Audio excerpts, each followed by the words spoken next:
Tous représentaient le même objet mystérieux. Que sont ces sacs à main et pourquoi apparaissent-ils dans des cultures qui, en toute logique, n'auraient jamais dû se connaître? Imaginez découvrir un objet d'apparence si banale et pourtant d'une ancienneté si incroyable que les scientifiques en restent perplexes. C'est précisément ce qui s'est produit lorsqu'un homme a trouvé un objet ressemblant au mystérieux sac à main sumérien, un symbole que l'on croyait depuis longtemps cantonné aux gravures millénaires. Soudain, un pan d'histoire que l'on tenait pour un pur mythe pourrait bien être réel, et cela bouleverse nos connaissances sur les civilisations anciennes. L'histoire pourrait être réécrite suite à cette découverte. La découverte inattendue. Lors d'une randonnée habituelle dans une vallée désertique isolée, loin de tout site archéologique connu, un homme explorant simplement pour le plaisir est tombé sur un petit objet de forme étrange, partiellement enfoui dans le sable. Au premier abord, cela ressemblait à un simple morceau d'argile ou de cuir usé. Mais dès qu'il le prit en main, sa forme lui parut étrangement familière. C'était le contour caractéristique de ce que les érudits appellent le sac à main sumérien. Depuis des décennies, ces sacs à main apparaissent sur des sculptures et des bas-reliefs antiques de Mésopotamie. Datant de près de 5-0 ans, ces objets étaient généralement détenus par des dieux des rois ou des êtres mythiques, et leur fonction demeure un mystère. L'apparition à l'époque moderne d'une version physique en 3 dimensions dans le désert a stupéfié tous ceux qui en ont entendu parler. Contrairement aux représentations sculptées, cet objet possédait un poids, une texture et une facture bien réelles. Il ne s'agissait pas d'une reproduction moderne comme les experts le confirmeraient plus tard. La nouvelle de la découverte se répandit rapidement sur les forums en ligne, dans les groupes d'archéologie amateurs, puis dans les milieux universitaires. Les photographies montraient un objet compact rectangulaire aux bords arrondis, orné de gravures complexes sur ses côtés. Plus troublant encore, ces matériaux ne correspondaient à rien de ce qui était couramment utilisé dans l'artisanat contemporain. Les scientifiques se sont empressés de l'examiner désireux de déterminer s'il s'agissait d'un artefact ancien ou d'une ingénieuse supercherie moderne.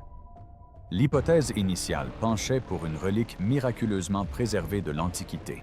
Sa ressemblance avec les sculptures était frappante. Les spécialistes des artefacts sumériens ne cessaient de la comparer au relief historique, le même rabat en haut, les bords ornés, les subtils motifs géométriques. Certains ont plaisanté en ligne, affirmant que les dieux de Mésopotamie avaient enfin envoyé un sac à main à travers le temps. D'autres plus sérieux ont souligné que si elle était authentique, cette découverte pourrait bouleverser des pans entiers de l'histoire ancienne. Ce qui rendait cette découverte encore plus fascinante, c'était son emplacement. L'objet a été découvert à des centaines de kilomètres de cités sumériennes, connues sans qu'aucun artefact similaire n'ait été trouvé dans la région. Cela suggérait soit une route commerciale inconnue, soit une migration culturelle, soit quelque chose d'encore plus étrange, une civilisation disparue dont nous commençons à peine à appréhender l'étendue. Archéologues et historiens se sont soudainement retrouvés confrontés à des questions auxquelles ils n'étaient pas préparés. Comment est-il arrivé là? Qui l'a fabriqué? Et pourquoi a-t-il survécu pratiquement intact pendant des millénaires? Si les sceptiques plaidaient pour une contrefaçon moderne, les premiers examens laissaient entrevoir une autre hypothèse. L'objet présentait des signes de vieillissement qui se manifesteraient naturellement en des siècles, allant de subtils dépôts minéraux à une légère patine caractéristique des artefacts exposés longtemps sous terre. Plus troublant encore, l'analyse microscopique a révélé des marques d'outils compatibles avec des techniques de sculpture anciennes plutôt qu'avec des machines modernes. Les tablettes sumériennes sont probablement l'une des plus anciennes formes d'écrit qui nous soit parvenue. C'était comme si le passé s'était matérialisé dans le présent, remettant en question tout ce que nous pensions savoir sur les objets anciens et leurs fonctions supposées. Bref, il s'agissait d'une découverte hors du commun, Un homme animé par une simple curiosité avait mis au jour un objet qui brouillait la frontière entre mythe et réalité. C'était la preuve tangible de quelque chose qui n'était auparavant confiné qu'aux bas-reliefs et aux murs des musées, un véritable sac à main sumérien dont tout le mystère était intact. Et ce n'était que le début. Qu'est-ce que cet énigmatique sac à main sumérien? Et pourquoi ces représentations mystérieuses ont-elles intrigué les historiens pendant des millénaires?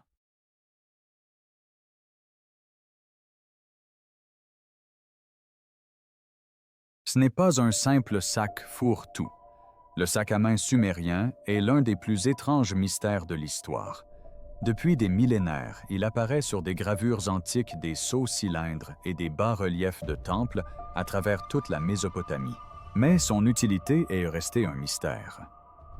Sur les sculptures dieux-rois et figures mythiques, la tiennent comme un objet sacré parfois, suspendu à leurs bras ou flottant mystérieusement dans les airs. Sa fonction exacte fait débat, et la récente découverte d'un exemplaire physique a relancé ce débat. Les archéologues ont étudié d'innombrables représentations de ce sac à main, cherchant à comprendre sa présence si récurrente dans l'art sumérien. Certains suggèrent qu'il s'agissait d'un réceptacle symbolique renfermant un pouvoir divin ou une essence magique. D'autres pensent qu'il pouvait s'agir d'un objet utilitaire comme un panier ou une bourse servant aux offrandes, aux outils ou aux objets rituels. Malgré des siècles de spéculation, aucun exemplaire authentique n'avait été découvert jusqu'à présent. La forme de ce sac est caractéristique généralement rectangulaire avec un rabat. Il présente parfois des motifs géométriques complexes de petites protubérances ou des anses en boucle. Dans les sculptures, l'ornementation semble souvent trop poussée pour être purement fonctionnelle, ce qui a conduit de nombreux chercheurs à privilégier une explication cérémonielle.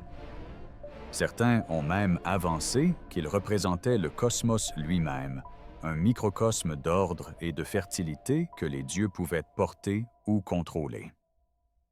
D'autres suggèrent qu'il était destiné à contenir l'essence de la vie des substances sacrées ou une énergie symbolique.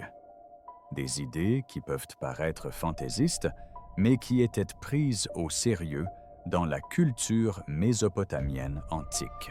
Il est intéressant de noter que des versions de ce mystérieux sac à main apparaissent également en dehors de Sumer. Des sculptures en Égypte, dans la vallée de l'Indus, et même sur des sites Olmecs en Mésoamérique, présentent des objets étonnamment similaires. On ignore si cela témoigne de liens culturels anciens ou s'il s'agit d'une simple coïncidence, mais la découverte d'un exemplaire moderne n'en est que plus passionnante. Soudain, le sac à main n'est plus seulement un symbole, mais un objet concret qui oblige les chercheurs à revoir leurs hypothèses sur les civilisations anciennes et leur rayonnement. Son caractère énigmatique a donné naissance à d'innombrables théories. Certains avancent qu'il pourrait s'agir d'un outil que nous n'avons jamais identifié, un objet pratique oublié du temps. D'autres pensent qu'il aurait pu contenir des rouleaux des graines ou des liquides précieux. Certains avancent même l'hypothèse d'une pure symbolique, un moyen pour les artistes d'exprimer l'autorité, la faveur divine ou l'équilibre cosmique. Mais jusqu'à cette récente découverte, toutes ces idées restaient purement théoriques, car personne n'avait jamais examiné un véritable artefact. À présent, avec un objet concret entre les mains, le monde est contraint de se poser de nouvelles questions. S'agissait-il de plus qu'un simple objet symbolique ou cérémoniel? Avait-il une fonction pratique, voire technologique, que nous aurions négligée? Et pourquoi apparaît-il dans des cultures bien au-delà de la Mésopotamie? Le mystère de ce sac à main s'épaissit à chaque nouvelle analyse, faisant de lui l'une des reliques les plus énigmatiques de l'histoire de l'humanité. Les scientifiques ne pouvaient donc pas se contenter de l'admirer. Ils se devaient de l'étudier. Ce qui s'est passé lorsque les experts ont finalement examiné le sac à main de près a encore plus bouleversé le monde de la recherche. Dès que la nouvelle du sac sumérien parvint aux milieux universitaires, les scientifiques s'empressèrent de l'examiner. Musées, universités et chercheurs indépendants souhaitèrent tous l'étudier de plus près. La première étape consistait à authentifier l'objet. Était-il réellement ancien ou s'agissait-il d'une contrefaçon moderne élaborée? À première vue, cela semblait plausible. Son usure et sa patine suggéraient son âge, mais les apparences sont parfois trompeuses. Seule une analyse scientifique approfondie pouvait trancher le débat. Les experts ont commencé par des tests sur les matériaux. À l'aide de la spectroscopie et de l'analyse microscopique, ils ont examiné la composition de la surface. Étonnamment, les matériaux du sac à main correspondaient à ceux utilisés dans l'ancienne Mésopotamie, notamment un mélange d'argile et de fibres organiques qu'il aurait été impossible de reproduire à l'identique avec les méthodes modernes. De minuscules inclusions dans le matériau, traces minérales compatibles avec un enfouissement dans le désert pendant des millénaires, ont conforté son authenticité. La datation au carbone 14 a confirmé que certaines fibres organiques étaient effectivement vieilles, de plusieurs milliers d'années, bien que leur âge exact fasse encore débat.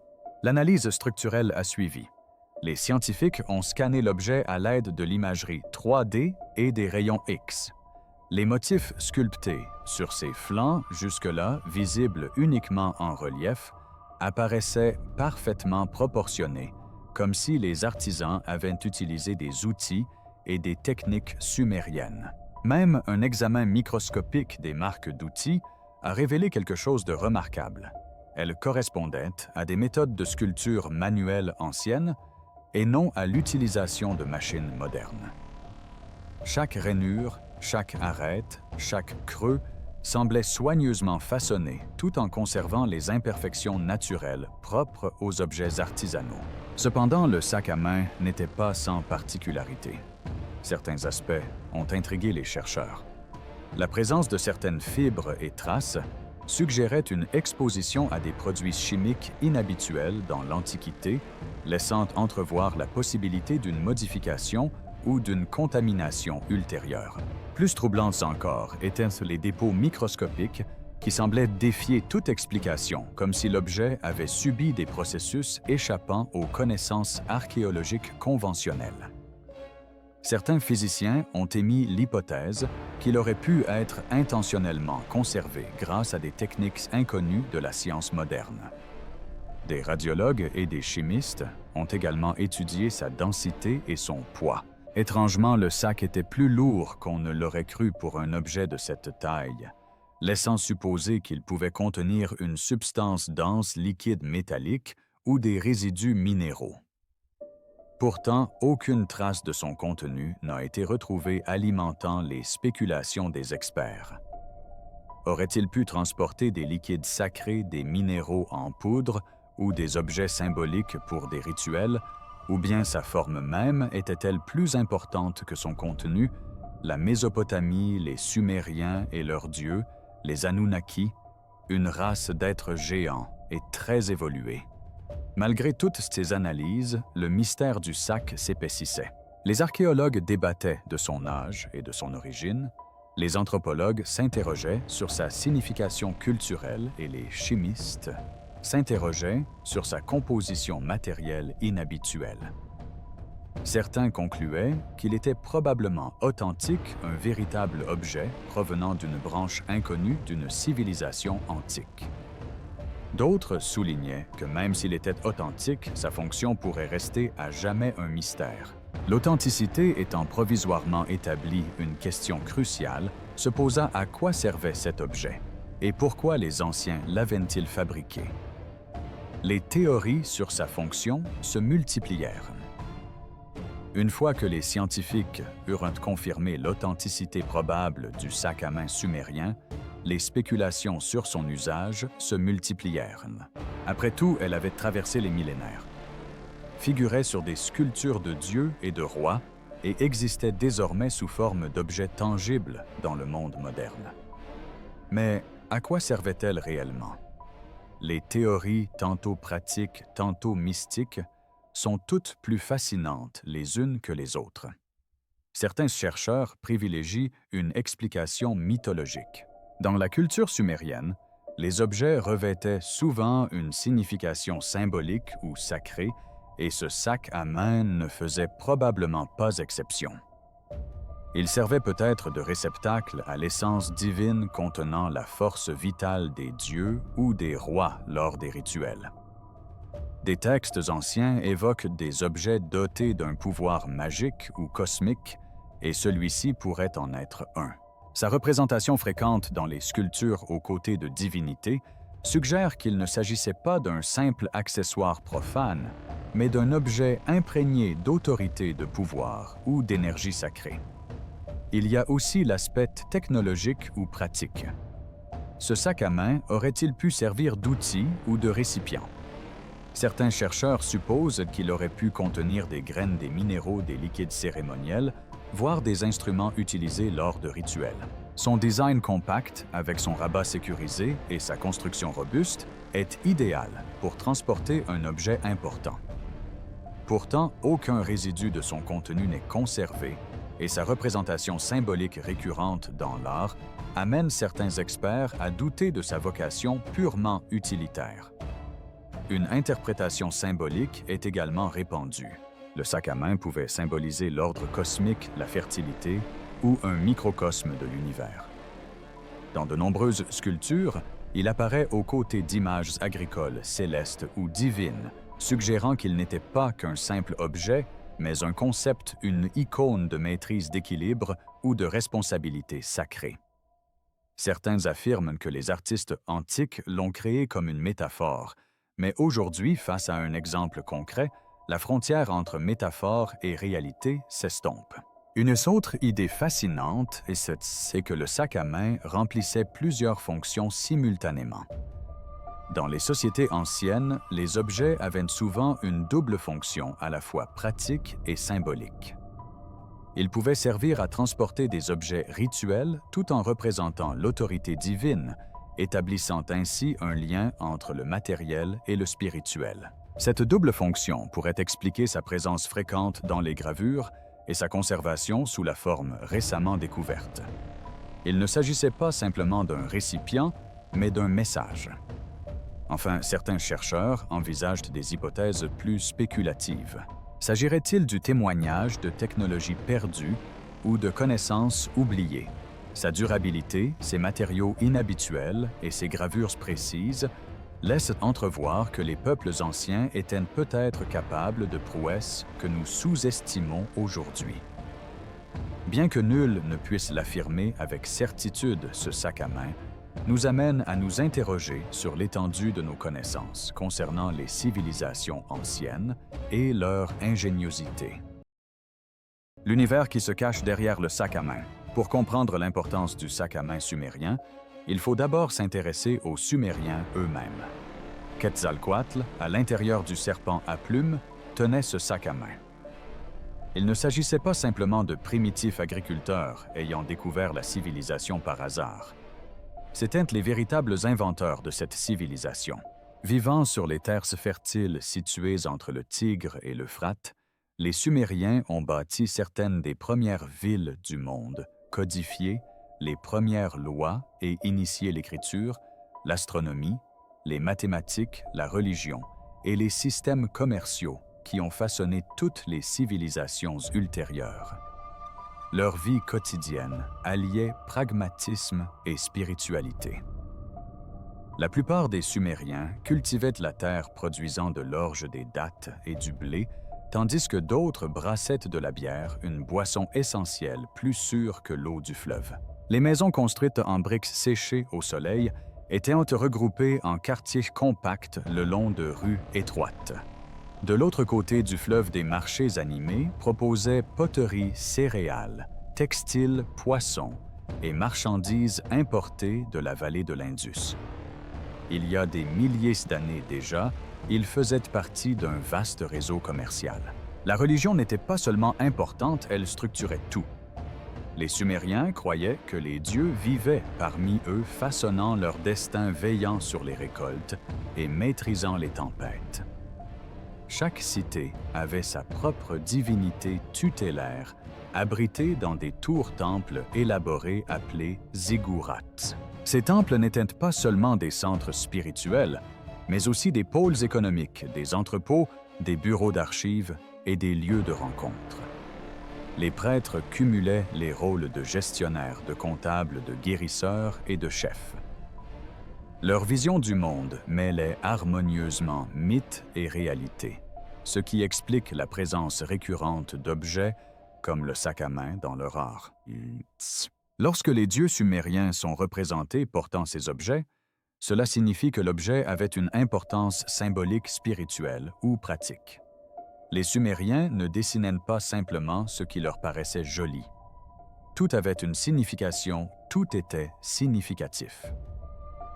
L'une des caractéristiques les plus remarquables de la culture sumérienne était son obsession pour la transmission du savoir. Ils inventèrent l'écriture cunéiforme, gravant des marques en forme de coins sur des tablettes d'argile. Sur ces tablettes, ils consignaient toutes sortes de choses, des reçus commerciaux aux poèmes, en passant par les hymnes, les remèdes médicaux, les leçons scolaires et la plus ancienne épopée, connue l'épopée de Gilgamesh. Leur écriture était si détaillée que les chercheurs modernes peuvent reconstituer la vie quotidienne d'il y a des milliers d'années comme s'ils feuilletaient un journal intime antique. L'éducation sumérienne était également étonnamment avancée. Les étudiants se formaient dans des maisons de tablettes appelées éduba, où ils apprenaient les mathématiques, la grammaire, la comptabilité et même l'art oratoire. Leur système mathématique était basé sur le nombre 60, une base que l'on retrouve encore aujourd'hui dans nos horloges, nos angles et notre système de mesure du temps. Leurs observations astronomiques ont permis d'établir les premiers calendriers et d'aider les agriculteurs à planifier les récoltes. Ils étaient organisés curieux et dotés d'un esprit analytique aiguisé. Même sur le plan social, ils étaient complexes. Les rois régnaient sur les cités-États, mais sous leur autorité se trouvaient les nobles, les prêtres, les marchands, les artisans et les ouvriers. Les femmes y jouissaient de plus de droits que dans de nombreuses sociétés ultérieures. Elles pouvaient posséder des terres, diriger des entreprises et gérer des biens. Les Sumériens n'étaient pas parfaits, mais ils étaient en avance sur leur temps, à des égards que les chercheurs modernes admirent encore. Lorsqu'un objet lié à leur art réapparaît de nos jours, il revêt un intérêt qui dépasse le simple cadre archéologique. Il provient d'une culture qui valorisait le symbolisme, la précision et la fonctionnalité. Chaque artefact sumérien recèle une histoire qu'elle soit religieuse, politique, économique ou technologique. Et ce sac à main, il occupe une place centrale dans leur langage visuel, ce qui confère à sa découverte une signification bien plus profonde que celle d'une simple relique trouvée par hasard dans le sable. La découverte de ce sac à main sumérien ne se limite pas à soulever des questions sur un objet mystérieux. Cela remet en question toute la chronologie des débuts de l'histoire humaine. Le sac et l'humanité. Pendant des décennies, les chercheurs ont cru avoir une compréhension assez claire de l'origine des civilisations anciennes, de leur diffusion et des types d'outils ou de symboles qu'elles utilisaient. Il pourrait s'agir du plus ancien sac à main, connu du moins d'après les datations officielles. Mais la découverte d'un exemplaire physique d'un objet que l'on croyait n'exister que sous forme de gravure nous oblige à repenser tous des liens culturels aux connaissances perdues. L'une des implications majeures concerne l'influence des civilisations anciennes. Si un objet correspondant à l'iconographie sumérienne apparaît loin de la Mésopotamie, cela suggère que les populations voyageaient, commerçaient ou partageaient des idées bien plus largement que les historiens ne le pensaient. Cela pourrait révéler des migrations oubliées, voire des échanges culturels non documentés. Ce sac à main a beau être un petit objet, sa présence dans un lieu inattendu laisse entrevoir un monde plus interconnecté que ne le laissent entendre les manuels d'histoire traditionnels. Cela relance également les débats sur les civilisations disparues ou inconnues. L'histoire regorge d'indices concernant des cultures qui ont disparu sans laisser de traces claires, anéanties par des catastrophes naturelles, des guerres ou simplement par le temps. Ce sac à main pourrait être un témoignage matériel de l'existence d'un tel groupe ayant interagi avec les Sumériens ou adopté leurs symboles. Si cet objet appartenait réellement à un peuple inconnu, cela signifie que l'histoire recèle plus de lacunes qu'on ne le pensait, et que certains récits demeurent enfouis attendant d'être révélés. Cette découverte met également en lumière la possibilité de symboles partagés ou universels. Si plusieurs civilisations anciennes ont créé indépendamment des objets similaires ressemblant à des sacs à main, cela pourrait refléter des croyances communes sur la vie, la mort, l'ordre ou le cosmos. Certains symboles, comme le soleil, l'arbre de vie ou les serpents, apparaissent dans différentes cultures sans lien connu. Peut-être que le sac à main, avec sa forme simple et fonctionnelle, véhiculait une signification que les humains du monde entier comprenaient instinctivement. Cette interprétation suggère que nos ancêtres partageaient une manière d'exprimer des idées profondes bien avant l'existence de la communication mondiale. Un autre aspect important est la compréhension technologique. Le savoir-faire, la durabilité et la conservation de ce sac à main soulèvent des questions quant aux compétences des peuples anciens. Les sociétés modernes supposent souvent que les cultures anciennes utilisaient des outils rudimentaires et maîtrisaient des techniques limitées, mais cet objet révèle un niveau de précision et de connaissance jusqu'ici insoupçonné. Il incite les experts à examiner d'autres artefacts avec un regard neuf en s'interrogeant sur les autres erreurs d'interprétation que nous aurions pu commettre. Plus largement, ce sac à main nous rappelle combien notre vision de l'histoire humaine est fragile et incomplète. Chaque nouvelle découverte, surtout une découverte aussi inattendue, redessine la chronologie de manière subtile mais significative. Elle incite les chercheurs à rester ouverts d'esprit, encourage les jeunes générations à remettre en question les idées reçues et prouve que l'histoire n'est pas un récit figé, mais un mystère en constante évolution. Au final, cet objet est bien plus qu'une relique. Il symbolise la curiosité, le lien qui nous unit et l'immensité de notre ignorance. Il jette un pont entre les mythes antiques et la science moderne, nous rappelant que l'histoire de l'humanité est infiniment plus riche et plus étrange que nous ne l'imaginons. Et si un seul objet peut ébranler les fondements de l'archéologie, qui sait ce qui reste encore enfoui sous terre attendant d'être découvert? Si cette exploration vous a plu, n'oubliez pas de liker, de vous abonner et de rester à l'écoute pour d'autres mystères dévoilés.